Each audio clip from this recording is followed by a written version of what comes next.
كل نفس ذائقة الموت ثم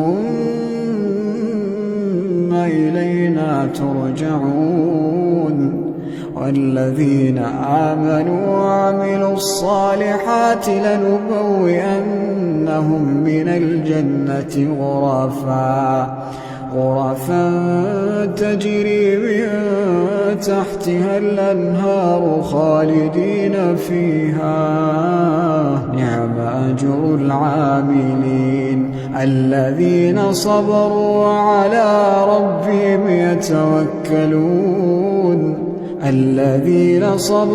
وعلى ربهم يتوكلون